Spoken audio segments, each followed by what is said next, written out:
Alrighty, so it's been a while since I've done one of these, but because of a podcast that I listened to probably 2, 3, maybe 4 weeks ago now, I just absolutely felt the need to jump onto this meeting today, which I'm going to tell you, for those of you that are watching or listening to this, as I put the calendar invite into our 2 Google calendars, between myself and Adam, I actually entitled it "The Death of Sales as We Know It." So I hope that's grabbed your attention, because that's genuinely going to be kind of where the conversation goes. So with all of that as a bit of a backdrop, let me quickly introduce you to Adam Thorp. Adam's the CEO of Julian Midwinter Associates, or JMA, and I'll get Adam to share with us what JMA does in a moment. But in addition to that role, I think it's fair to say Adam's had a long and illustrious career in the profession of sales, including some time with probably one of the better known brand names around sales capability development. Of course, that was Huthwaite. I certainly remember my time with fondness as a student at Huthwaite and being taught spin selling. So that was quite some time ago, obviously. But welcome along, Adam. Thank you so much for having me, James. Great to be here. And it's always great to talk about a subject that I'm extremely passionate about, and yes, have a very long association with. Yeah, cool. Tell us about your role at JMA, and tell us about JMA. What do you do? Yeah, look, JMA is a sales performance consultancy, and we've got two two parts to the business, what we call Win and Grow, and it's all around sales performance. Win is about major bid management, strategic pursuits, how to align to win major pieces of work with clients. We help companies develop strategies, processes. It also help them with bid management and writing of bids if necessary. So that's sort of whole life cycle around major pitches. Mm-hmm. And then there's the grow side, which is the sales transformation. So we work with companies around, in some cases, full end-to-end sales transformations that cover sales process, sales capability, technology, comp plans, structure, go-to-market, segmentation, all those different areas. Sometimes in these projects can go for 2 to 3 years if we're doing the whole piece. Others are small segments, so someone may come and go, look, we need to revamp our key account management program. So we need to look at our capabilities, our skills, how we've got our teams, the clients we're focusing on, and what actually best practice is around account management. We do a lot around the technology side of sales. So, how to best enable organizations to make it easy to sell. Also, more importantly, make it easy for people to buy from them. Right. Which is very relevant in this topic that we're going to cover off today. Yeah, absolutely. Nice one. So let me grab a hold of that for a moment. How help people buy, as you know, obviously, but for the watchers, listeners, about 3 or 4 weeks ago, I was listening to obviously you as a guest speaker on Mark McInnes's podcast. And for those of you that are unfamiliar, let me give a really quick plug for Mark. So Mark McInnes has a podcast which is known as The Best of Social Selling. If you're not subscribing to that, I truly recommend that you do, because I'm constantly amazed at the inspiring guests that he has, and I have no idea how he unearths some of these people and the brilliant things they've got to share, but he does, and he does it well. So get into that. But of course, I was listening to the podcast on which you were a guest, Adam, and sales training, sales capability, sales enablement, and all that kind of thing. It's language that's I've been surrounded by now for the better part of 2 decades, and so I must confess I was expecting this to be yet another one of those, and yet you said something quite profound and quite shocking, which kind of led to me for a moment, and I shared this with you when we spoke previously, made me wonder whether I need to shut up shop as a recruiter of sales professionals, because maybe there aren't going to be any needed in the future. So let me just drop that there for the audience. What on earth am I talking about?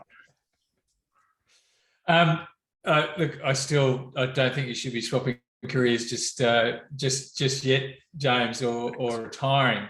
Thank you. Because I think there's always going to be a need for people or salespeople in different types of sales roles. There's no doubt about it. We're focusing here on B2B sales.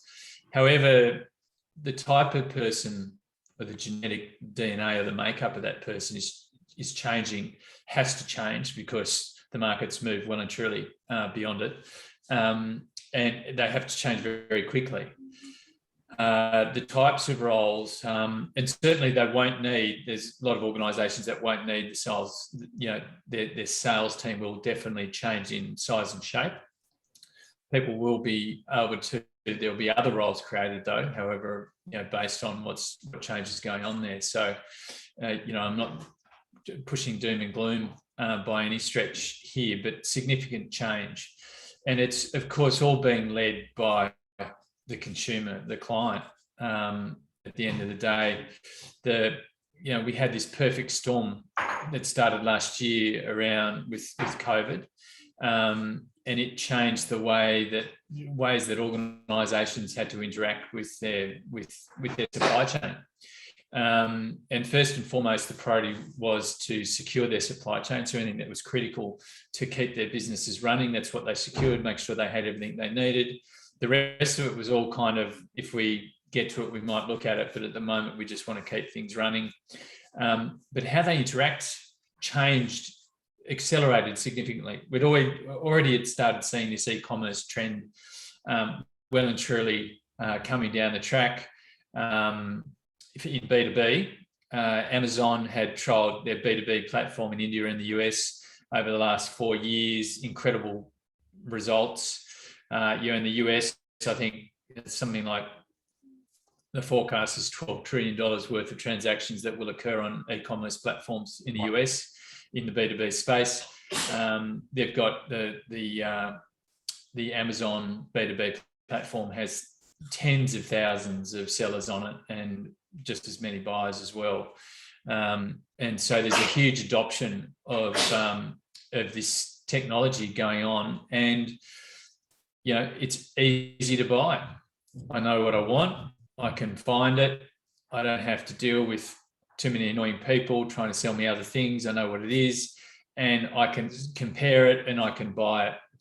And so we've started to see that going on here already in many, many sectors.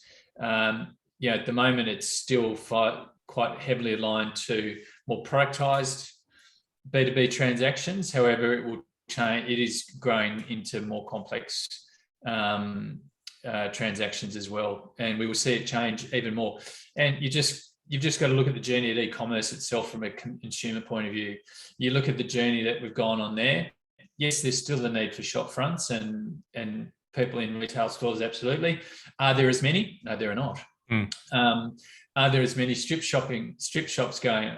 No, all those strip shop areas are dying a very, very slow death. They're all moving into big malls, etc. You've only got to see what's gone on there to see what's coming from a B2B point of view. And it's not just, well, as a consumer, this is the journey that I take when I'm buying clothes or a phone or whatever it might be. I want to do it from a commercial point of view in my business.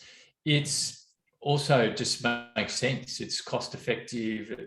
It improves the procurement process, which is one of the most efficient processes within any organisation.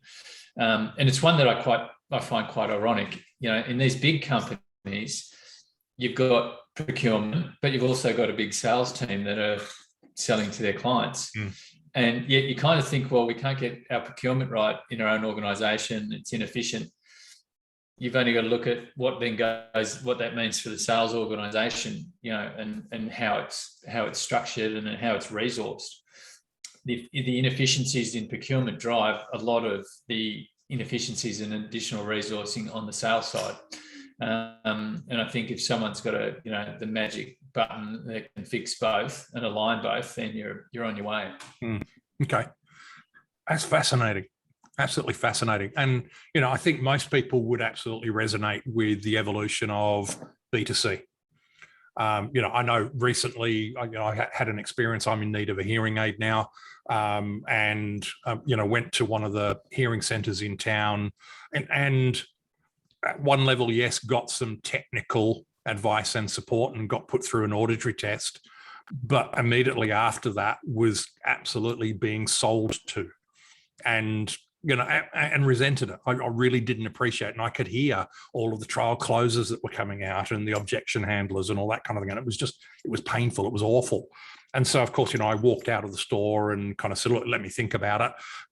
And off I went. And I've just actually completed the purchase online.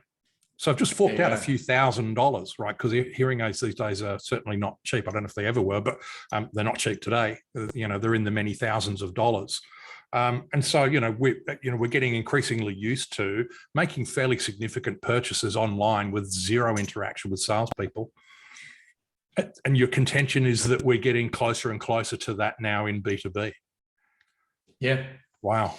Okay. And, there are always people that are going to require a full, full immersed sales rep experience from contact to contract all the way through. But there are others that want an initial conversation, but then be guided onto an online platform to help them finish their purchase. Mm-hmm. So sort of almost like a self-guided type approach. Right. There are others that go, I don't want to talk to you. Just give me the link and I'll go from there and I'll buy what I need to buy. Mm-hmm. And so organizations need to be ready for this omnichannel model. And there are different skill sets required. There's different tool sets required. There's different technology and a very different capability. In some cases, you've got to be able to porpoise in and out of a cycle with a client. Others, you're out. You start and then get them onto whatever technology platform it is and let them go. And then, a bot will handle any questions that they might have during there. If that doesn't work, there's a customer help line that they can call. Others you still require to hold a hand all the way through. And particularly at the moment with very complex things, or people just, they might have a lot of questions, but you can see already, the amount of companies that have, here's all the frequently asked questions. Here's the bot. Here's the chat. Here, go to to help people through the procurement process without having to impact the resources that they have. And that is just accelerating hugely. Right. But it also changes customer experience, because often, the customer experience function has been, we've signed up a customer and then they're handed over and then that's where they're looked after. Customer experience is from contact all the way through. The sales experience is a customer experience, and it's got to be aligned all the way through that journey, which is why, there's a big shift. There has to be a big shift in the way sales teams are structured, in the way that they work and the way they interact to be able to deal with that, because it's very easy for someone just to go, okay, well, I'm dropping off here. I'm not having a good experience. It's just too hard. I'm going to go where it's easier. And ultimately, if it's a commoditized product, you go where it's easier. Yeah. Not necessarily cheaper, but easier. Yeah. More efficient. I don't have the resources that I used to have, so I've got to do it. There's got to be easier ways to do it. We've here in Australia, there is now a B2B e-commerce association. Right. There's this is how far it's, and, they're amazing group of people. There's amazing, platforms that are there. Some of the big ones like Adobe, Amazon, others are small, much smaller niche platforms, but it is absolutely 100% focused on B2B e-commerce and transactions. And it's not coming, it's well and truly here. Right. It is just accelerating because of the COVID scenario. It's just accelerated things, 30, 60%. It was always coming, but it was always going to be slow. The rate of digitization that's gone on in the world over the last 12 to 18 months is just I mean, there's always quotes out there, but it's something like, 30 years of advancement from digital implementation in the space of 12 to 18 months. Right.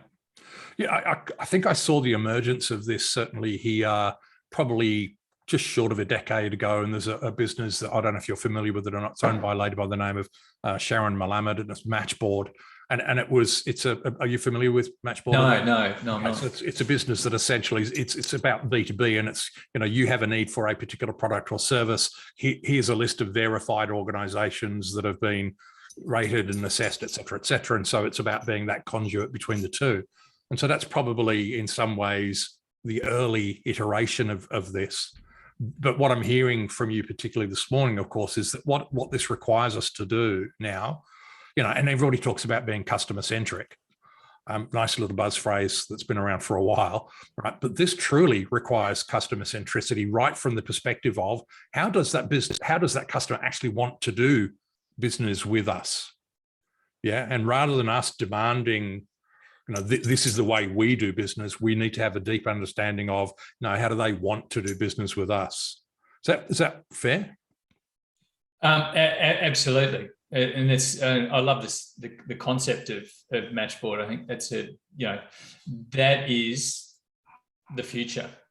Pre-qualified suppliers based on needs that make life easy for me to buy. And it means, there's great benefits to the sales organization, because you don't need the huge levels of resourcing that you might have needed in the past, because the cost of sale is coming down. And it means you can become more price competitive. So it works to everyone's advantage. There's no doubt about it. Yeah. Okay. So let me hark back a little bit then. I made reference to obviously when I went through spin selling about 400 years ago. And one of the things that we were told back then was sometimes the customer doesn't know what the customer doesn't know. And the art of asking really good, deep and probing questions. And yes, while spin was also intended to create a level of tension and an urgency to take action, it was also, and in fact, I subsequently adopted it a little bit later on, and we would spin around lots of different kind of business topics, and it was designed to have people go, oh wow, that's a really interesting question. I've never thought of that before. Right. And so there was this very sales professional led conversation born of asking deep questions and eliciting a sudden awareness. What I'm hearing here, though, is that we're kind of leaving it to the customer to know what it is that they want and to therefore now pursue that via whatever digital channel. Am I hearing that right? And am I missing anything or getting anything wrong? I think the important thing to focus on there is there's still always an absolute need from a sales point of view that you have to be customer focused and you need to ask the right questions. The difference from when, you and I did spin, James, is the customer back then was nowhere near as well informed as they are now. Yeah, good. Now they have, a plethora of information at their fingertips. Back then, it may not have, even 5 years ago, they weren't being inundated with information or the easier access of information as they are these days. So you've got a far more educated client, customer, and you need to ask just one or two questions, and you can really understand very quickly, how educated they are on what it is you're talking about, and that they've thought about it.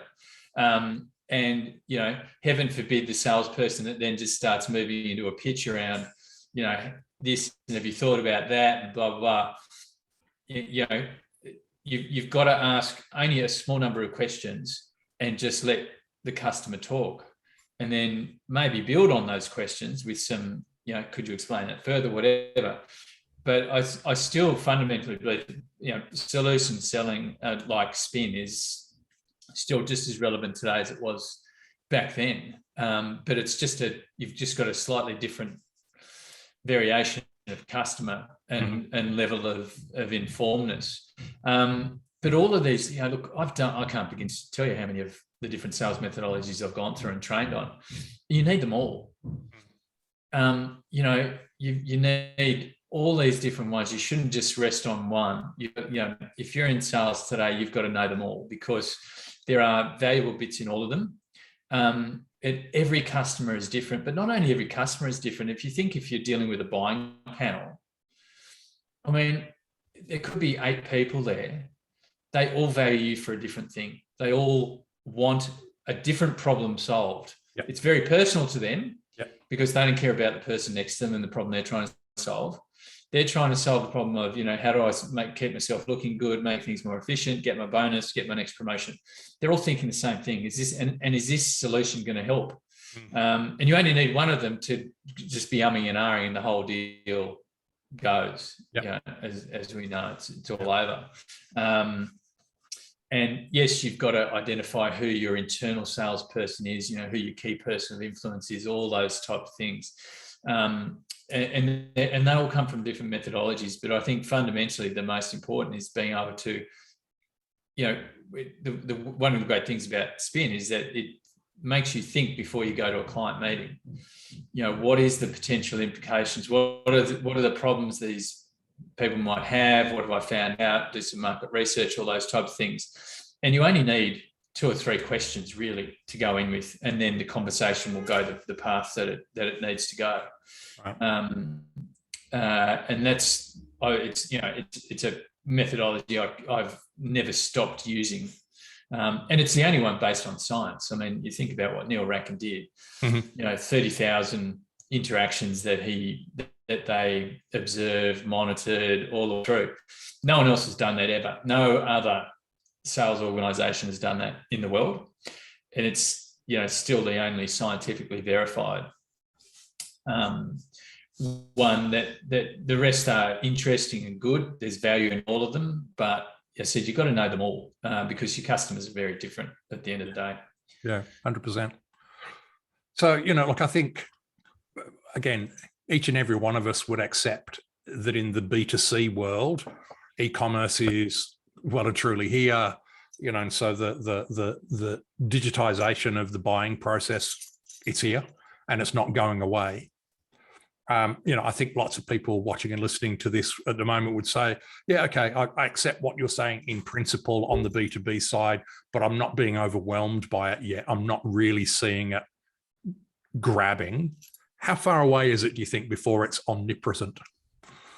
Oh, look, not too far away at all. I mean, based on the conversations we're having with our clients and what they're doing and the projects that we're working on, they're very much, well and truly waist deep. And it is rising and rising and rising. Wow. I definitely think we're very much in this omnichannel mode at the moment, where, I always put them in 3 main buckets: the 100% handheld all the way through. Then there's the self-guided, that there are bits that you porpoise in and out on, and then there's the complete. No, I don't need to talk to anyone. I'm just going to use the platform to transact with you.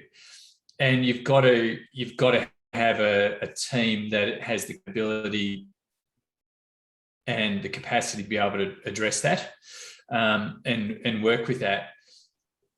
But it's evolving, as we've seen with B2C. It will then just evolve into more and more full digital e-commerce platform transactions.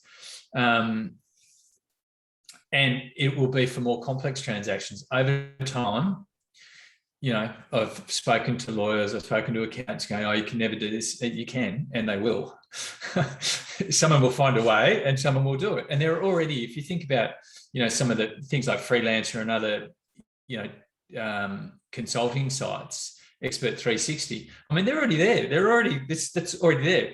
Yep. I need a financial controller and a team to come and do this for us over this 6 months period.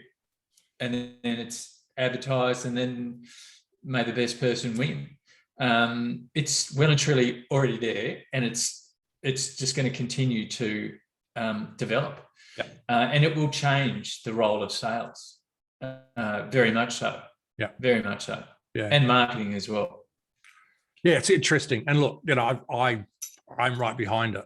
And from a somewhat selfish perspective, because last year I launched a new brand in the recruitment space, and I'm not going to outwardly promote it now. I'll just kind of talk about it in general terms because, you know, I'm not here to promote my service, but it essentially is an entirely online recruitment experience with almost no human interaction.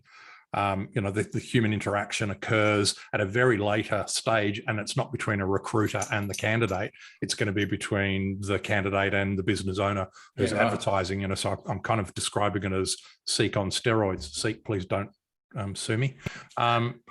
But it's an entirely online from the very beginning, from the moment that they see, you know, a 90-second explainer video that talks about the platform and what it does for them, through to them then purchasing, through to them then putting, you know, some parameters in around what they're looking for. The ad gets written for them, gets, you know, they get to approve the ad.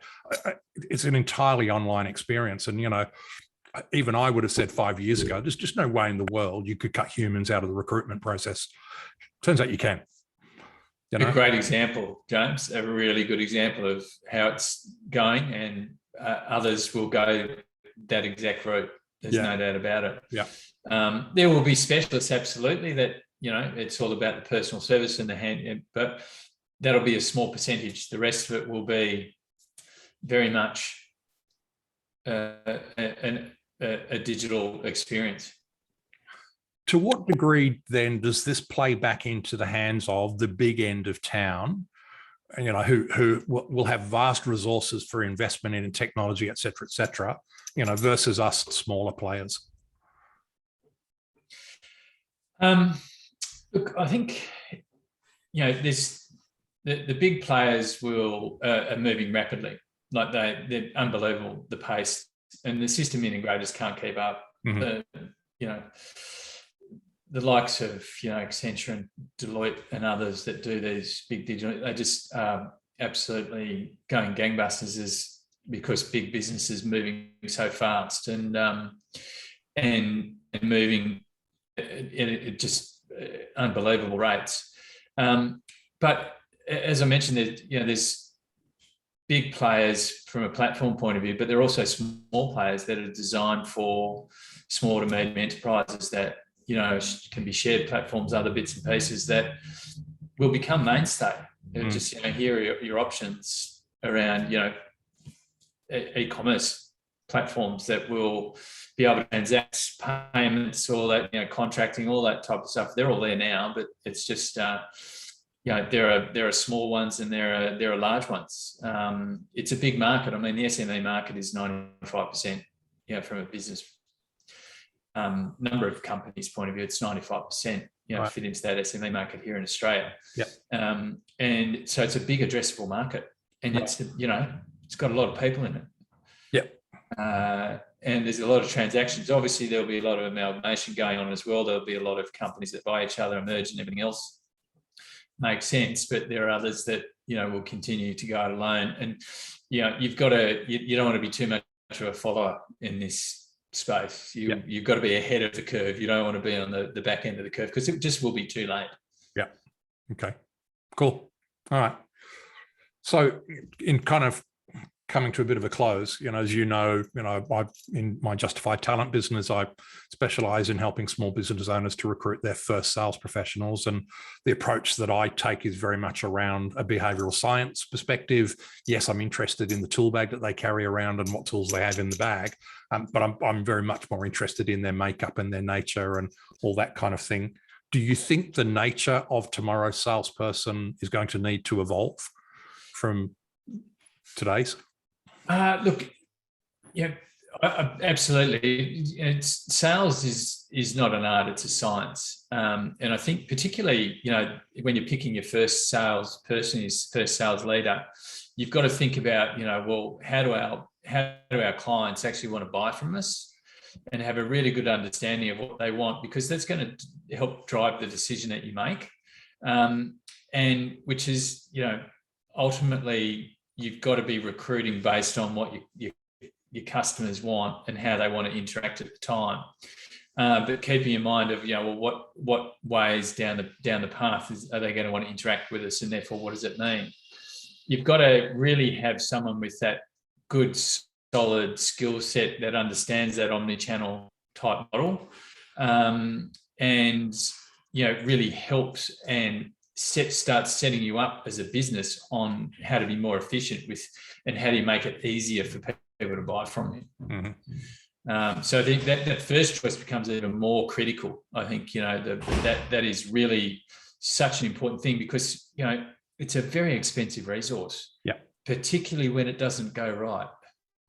I mean, it really is a very, very expensive, not just the salary, but there is a massive opportunity cost that impacts you when you get it wrong. Yeah, absolutely. And it's interesting. It still beggars belief, for me at least, the number of clients I have coming to me as small business owners saying, I need you to find me a hunter. I'm looking for a hunter. And it's like, okay, I'm not sure anybody wants to be hunted anymore. I mean, they probably never wanted to be, but I sure as hell don't think they want to be hunted anymore. And so educating clients around the nature of more of the consultative advisor style is always an interesting conversation to have. Ultimately what we kind of discern ultimately is that what they don't yet have is a sophisticated lead generation mechanism, and that's why they want the hunter. And rather than the hunter, you want more a strategic head. You want someone with a strategic head who goes, okay, well, this is what needs to drive leads, this is what needs to drive customer interaction, etc., and this is how we need to have the sales organisation to support that. Yep. Just getting someone in to dial for $1 is far from an efficient, particularly when you don't have the rest of it, the rest of the picture. It's just not going to work. Yeah, 100%. All right, mate, thank you. This has been really interesting. And I think I said to you, we'll go 20 minutes. I'm not sure where we're at, but I know we're well past 20 minutes. So hopefully everybody else has found it as interesting as I have. We could talk about this topic for a long, long time. That's for sure, James, because it is, I don't think, I'm trying not to be alarmist about it, but, there is significant change going on. The pace is just extraordinary. And we've got to be, from a sales point of view, we've got to be responsive. Yeah, 100%. If business owners want to make contact with you, if they're interested in learning more, what's the best way for us to do that? Best thing to do is you can either go to our website, Julian Midwinter Associates.com.au, or reach out to you, James, and just pass on my details. Look me up on LinkedIn, Adam Thorp, and send me a message, and happy to take anyone through what challenges they might have and what they should be looking for moving forward. Great stuff. Thank you, Matt. And I really genuinely do encourage those of you that are watching or listening to this to consider reaching out to Adam and the team at JMA, because as you've just heard, this is not something that might happen. It's not something that's happening sometime soon. It's happening. It's already here. And there's a very, very real possibility that if we don't get on the front of this, we're just going to get overwhelmed by it. So I really do encourage you, to make contact with Adam and the team at JMA and just have that conversation, be more enlightened. All righty, mate. Thanks so much for your time today. Good to see you again, James. No, pleasure. Thanks for the time, and look forward to the next conversations as well. Yeah, great. Look forward to. Awesome.